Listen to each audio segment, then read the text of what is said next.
muitas perguntas dos nossos telespectadores. Pode mandar. A Ismênia Araújo acha que você ela quer saber de você como é que é ver os próprios brasileiros perseguindo um empresário brasileiro que investe no país. Ela acha que você é uma vítima do julgamento rápido dos brasileiros. Você se considera uma vítima? Sabe? Eu vou mudar a pergunta. Você se sente injustiçado? Sinto, sim. Sinto. As pessoas entenderem o porte desses projetos. Você não falou da energia elétrica. Eu posso afirmar para você, checa na ONS, checa no Ministério de Minas e Energia. A gente tem fotos de duas termoelétricas, mas pode falar sobre elas. Sim, se elas não existissem, são 3.000 megawatts. 3.000 megawatts. Essa é qual? Essa em Pecém. Ceará. No Ceará. Olha aqui, isso aqui não estaria ligado hoje, hein? As suas termoelétricas ajudam a fornecer energia para o Brasil, para o sistema nacional, né? 3.000, quando falam de giral, isso aqui é maior que giral.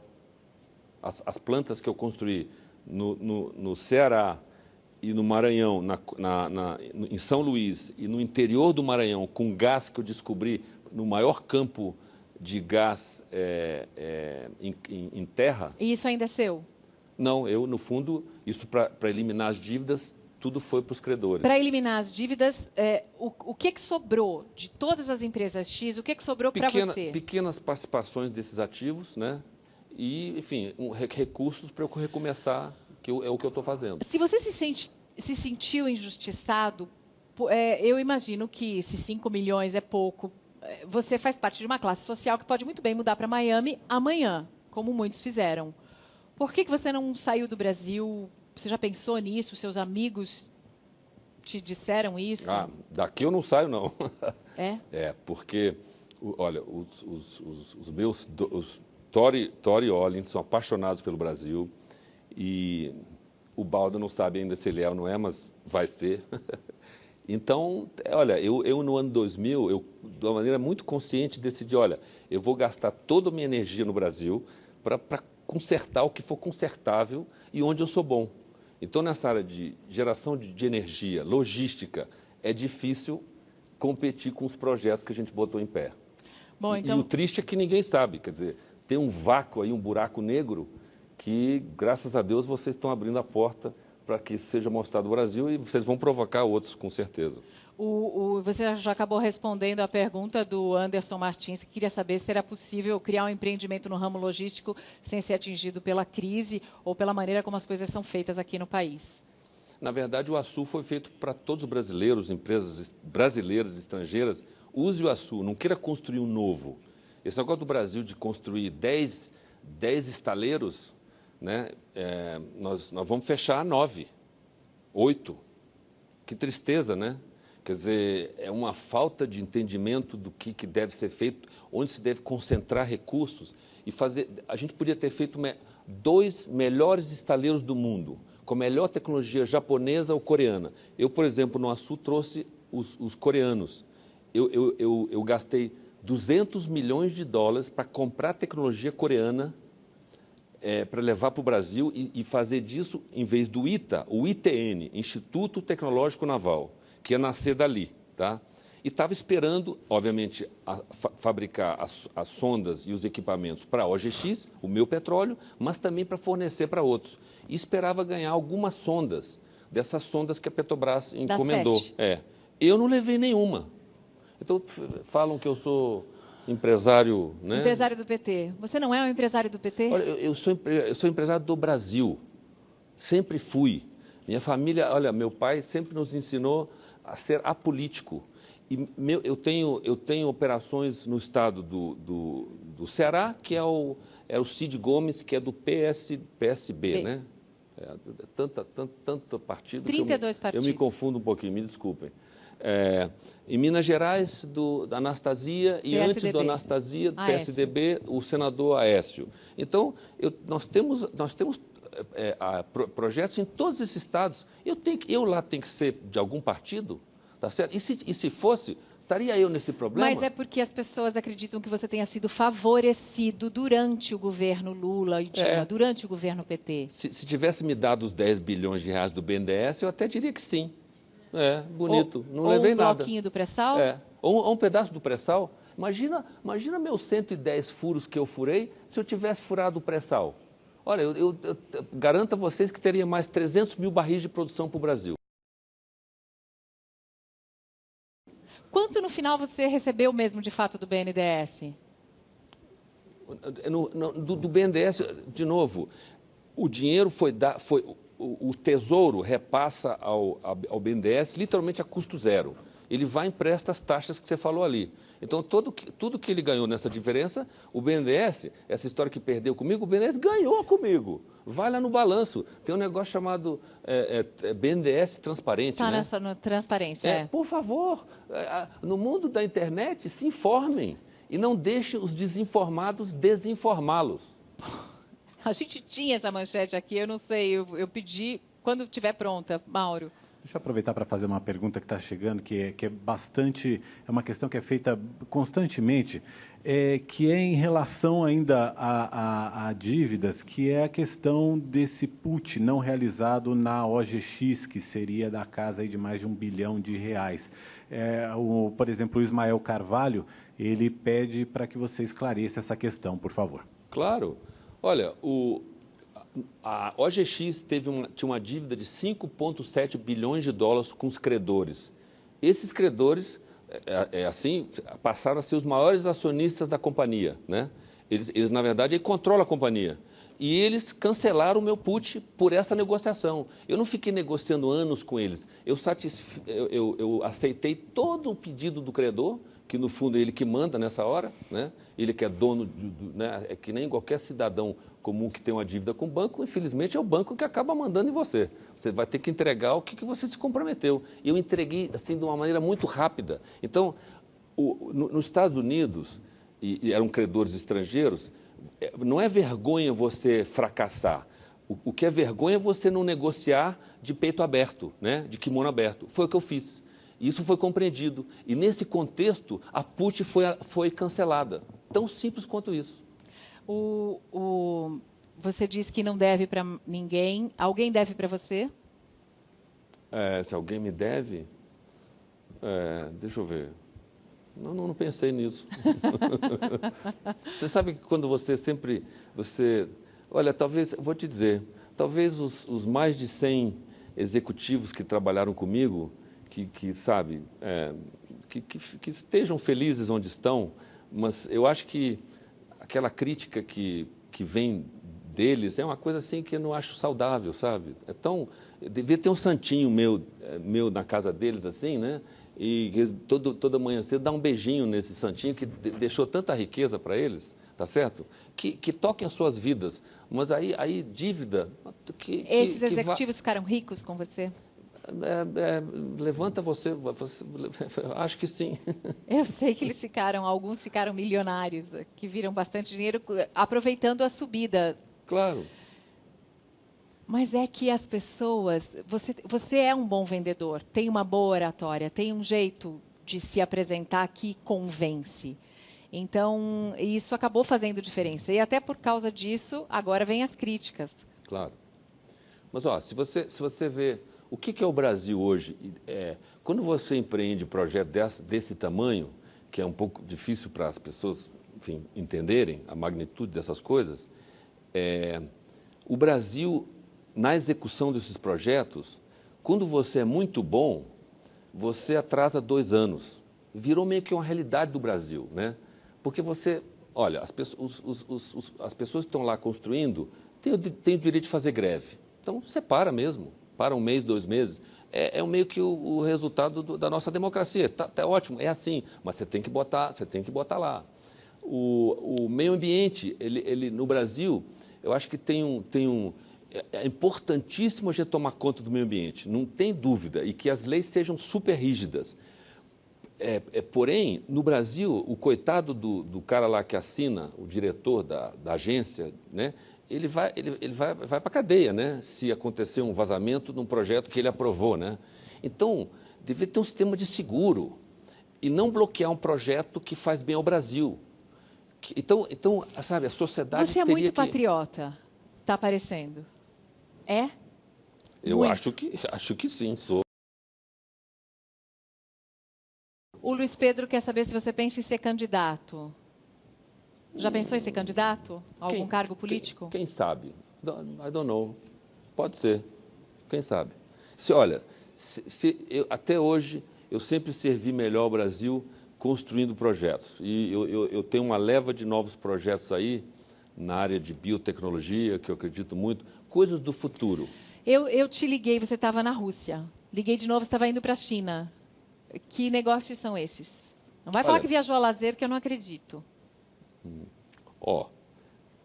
Tem muita coisa que se origina no Brasil na área de biotecnologia, enfim, que tem a ciência está chegando em tecnologia de ruptura. Quando eu falo tecnologia de ruptura, é onde você vai fazer algo que é 10 vezes melhor do que existe aí, né? Coisa que aconteceu na internet, onde as coisas simplesmente são 10 vezes mais baratas, 10 vezes mais rápidas, né? Então, existe isso ainda nesse campo e o Brasil é muito próspero para isso.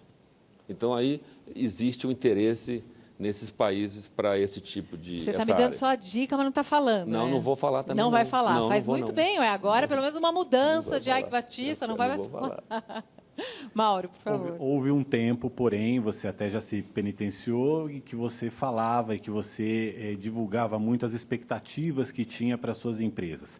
E isso acabou gerando processos até para você. Você é acusado de manipulação de mercado, de uso de informação privilegiada, principalmente nas previsões que foram feitas para a exploração dos campos petrolíferos da OGX. Existe, inclusive, uma carta da empresa americana que era a empresa que auditava as descobertas de petróleo da OGX. Essa carta foi assinada por um dos principais executivos, ele se chama John Wallace, e ele questiona as estimativas otimistas da OGX naquela época. Isso foi em 2011.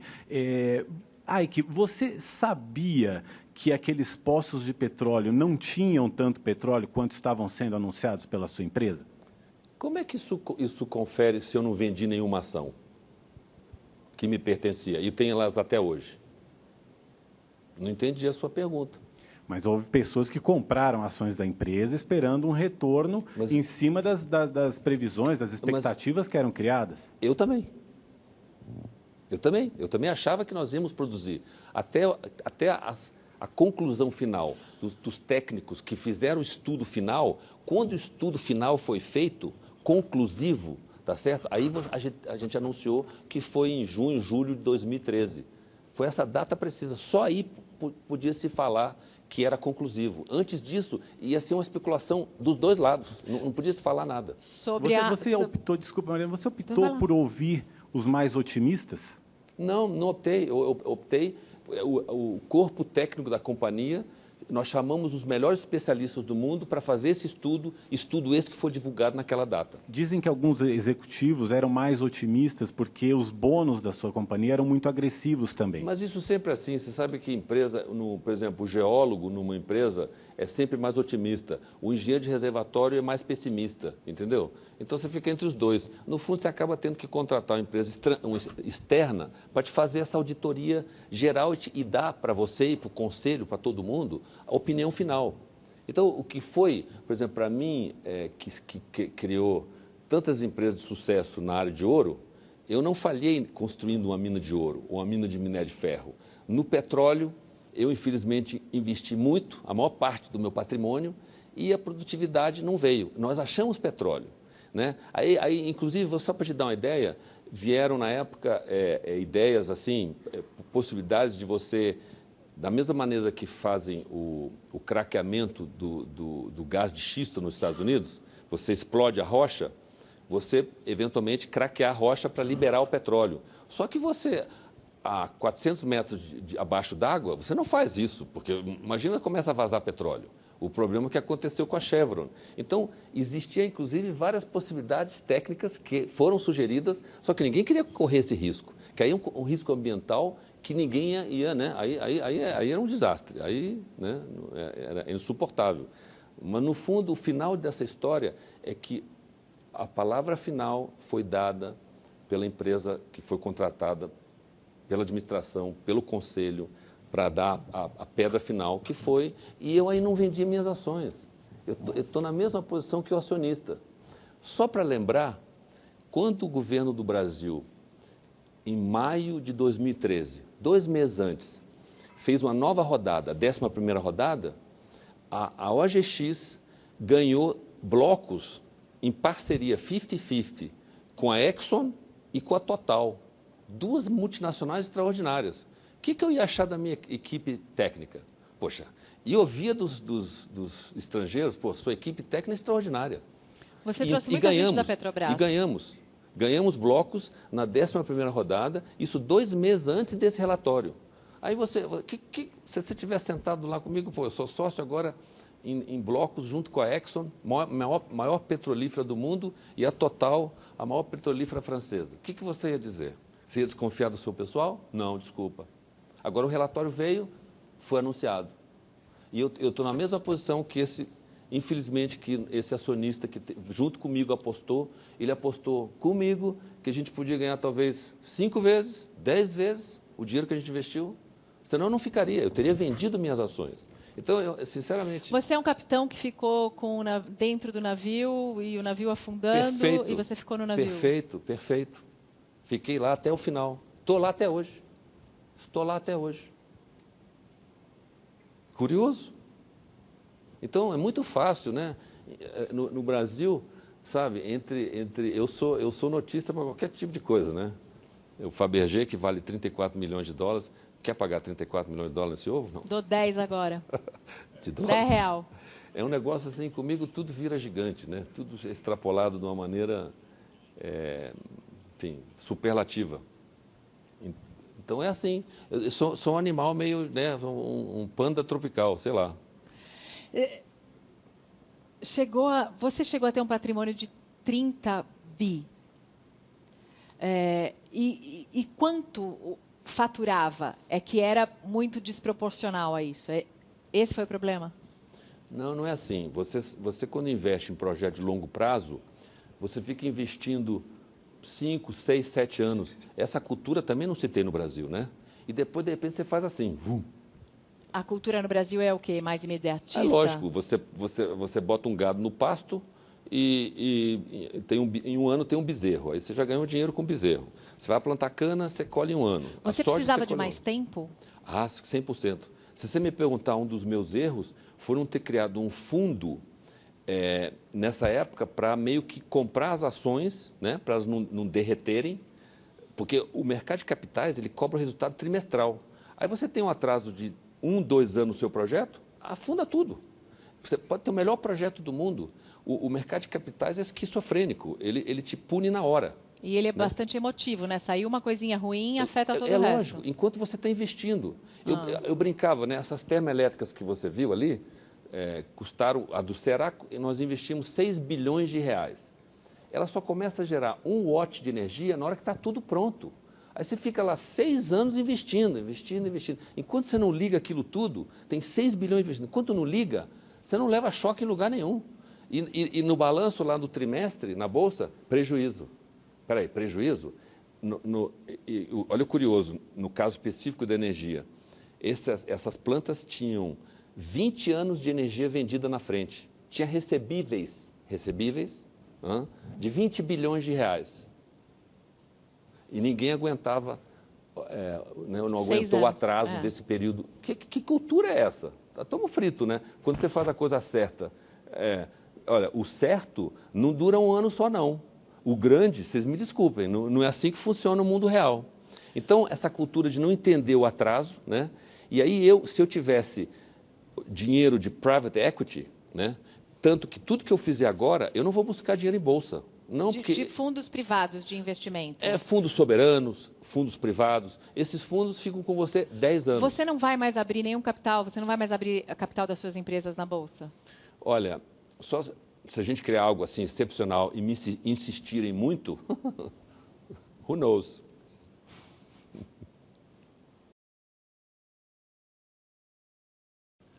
Raik, você acredita, é uma das perguntas que veio pelo Twitter, eu queria até achar de quem veio, mas assim, o Denis Mori quer saber o que foi que deu certo no meio de tanta coisa errada, mas tem outra, que eu não sei, eu não vou achar de quem foi, deve estar no telefone, já está sem bateria, que ele pergunta, você acha que a corrupção que havia na Petrobras prejudicou o seu negócio?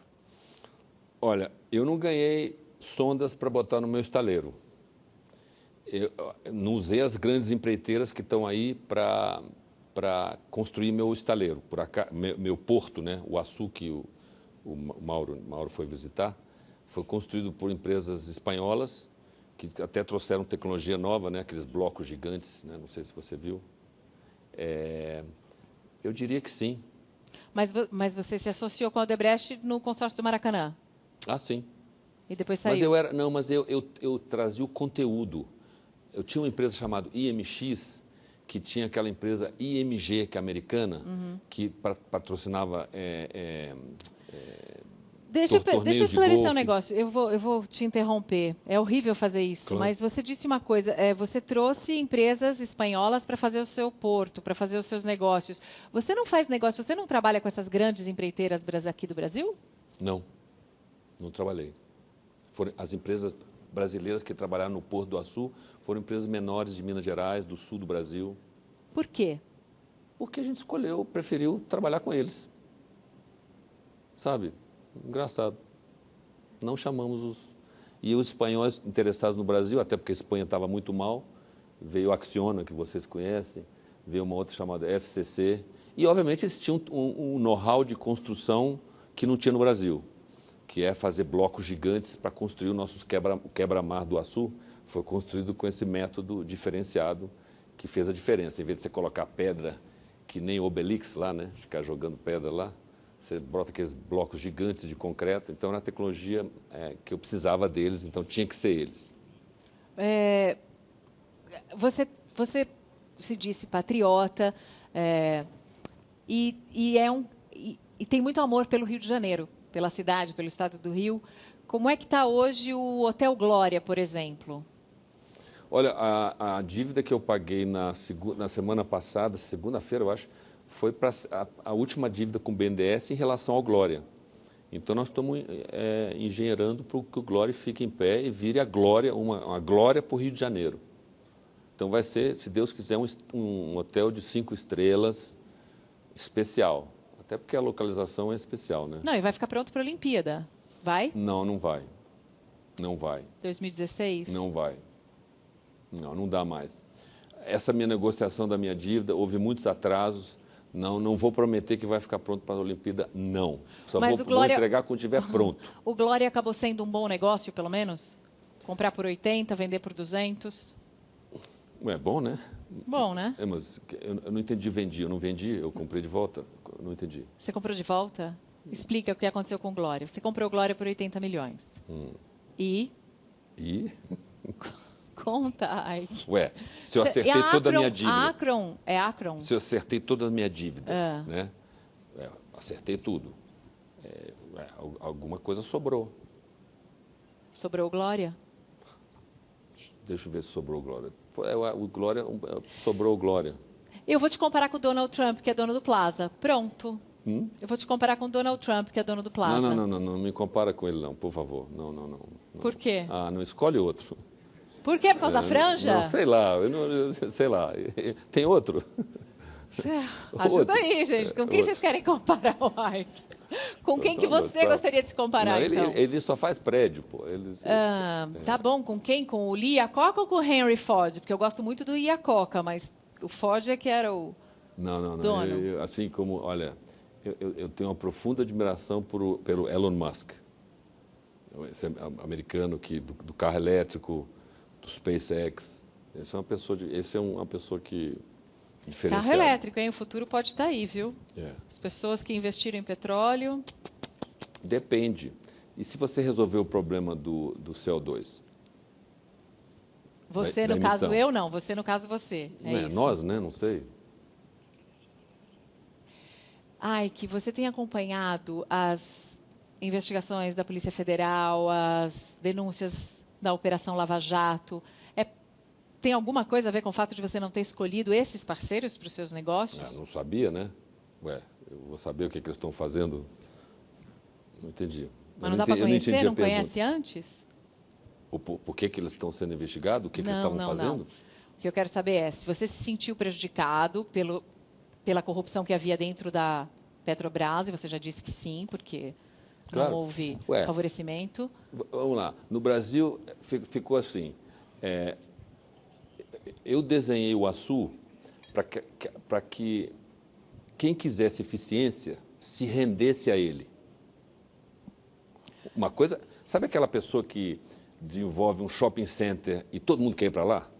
Sei. Quer ir para lá porque você vende mais a loja lá de 10 metros quadrados. Tem um restaurante que tem a melhor comida. Não é? O metro quadrado vende 3 vezes mais que o shopping center do lado.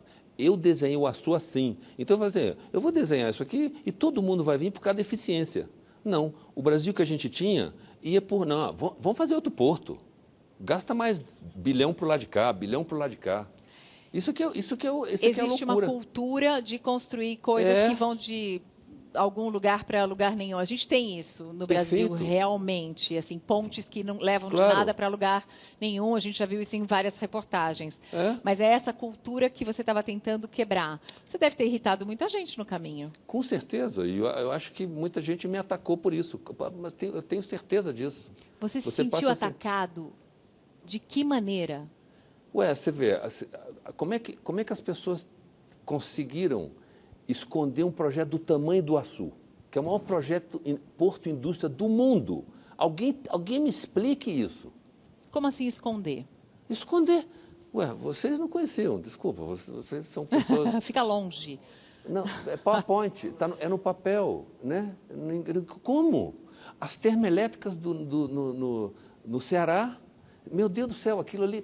Olha o tamanho daquela geringonça. A torre Pode jogar de novo as imagens, se vocês quiserem. É um negócio assim, inacreditável. Então, sabe, eu não pago, eu nunca paguei... eu não faço propaganda em jornais, tá certo? Nunca fiz. Bom, a propaganda é a alma do negócio, né? Tudo bem, mas se você está construindo a coisa certa, você tem que apostar... Que nem o cara que faz o shopping center, cara. O cliente vai vir pela eficiência. E a minha eficiência... Eu vou te dar um exemplo. Por que o British Gas, você estava lá, assinou o contrato depois de um ano de pesquisa? Porque se rendeu à eficiência do porto. Vai ser mais barato e seguro operar ali. Então, por mérito. Cara, o Brasil tem que funcionar por mérito. Agora, poxa, se você quer ganhar uma obra a mais, né, a empreiteira ganha na obra. Então, ele já ganhou. Independente se o projeto é um sucesso ou não. E meus bilhões que entraram no Açu? Meus bilhões que entraram no Açu foi para ganhar todas aquelas 12 empresas que foram para lá, multinacionais. Espero que os brasileiros agora venham, porque vão se render ao Açu. Porque é eficiente. É lógico, essa é a palavra mágica. Isso mata qualquer um, é eficiência. O que é um exemplo da termoelétrica? Todo mundo fala, sabe essa conta que vocês todos estão pagando aí, que tem um vermelho? Quando 80% das termoelétricas, quando são ligadas a diesel, né? Diesel para uma termoelétrica é que nem caviar para crocodilo, tá? É um absurdo. Custa entre 600 e R$1.000. As minhas plantas custam 60 a 100 reais. Quer que eu repita? Você tem energia mais barata, porque é de gás. Eu contribuo que a conta de vocês não seja tão alta. Espera aí, quer dizer, alguém que faça, pelo menos uma estátua de barro, pode ser de barro, mas, caramba, é inacreditável, está aí, está gerando energia para o Brasil. Graças a Deus, nós estamos fritos sem esses 3.000 megawatts. A gente tem ainda aquele boneco, tem como pegar o boneco do Ike, já que ele quer uma estátua de barro? Ike, a gente não tem, eu vou mandar para o Rio de Janeiro para você. De barro? É o seguinte, a gente ia convidando as pessoas, mas se alguém dissesse que não viria ao programa, a gente mandaria fazer um boneco e depois faria o articulado. Tá. Se você não viesse aqui, eu ia fazer uma entrevista com o seu boneco. Mas já que você veio, eu te mando o boneco pelo correio, você vai receber o seu boneco, não é de barro, mas é bem feitinho, é articulado, tá? Pode pôr a mão dentro, você contrata um ator. Aliás, por falar em ator, sua vida dá um filme. Dá? Dá. Dá um filme. Fazer o quê? Quem interpretaria o seu papel? Quem faria você? Ah, isso é a sua área, pô. Eu vou escolher. Cabe a você, escolhe. Não sou eu. Nem sei o nome dos atores. Flávia, quem? Ah, o Thor. O Thor, então. Ah, o Thor é um... Ah, mas peraí, o Thor tá bem mais fortinho, hein? A versão nova. Se você deixaria seus filhos serem o que eles quisessem, se o Thor quisesse ser ator, poderia. Poderia, claro. Você não insistiu que ele continuasse na faculdade?